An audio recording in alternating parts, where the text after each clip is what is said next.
Vote no. One syllable, two letters. Vote no. Vote no. And for the rank-and-file machinists who packed into union headquarters on Thursday evening, the word no has become a battle cry. Vote no. Vote no. It is how they plan to vote on a contract extension Boeing has called its best and final offer. Hell no. For people like Mike Bush and his wife, who met at the Everett plant and together boast more than 40 years with the company, they'll tell you Boeing is bluffing.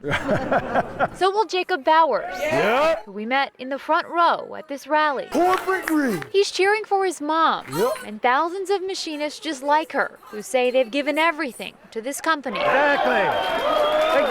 Sacrifice that Charles Ravina understands perhaps better than anyone. I work in the plumbing department, and we have people that have lost their fingers by pinching in the carpenter shop. The battle wounds they can handle, an unfair contract they cannot.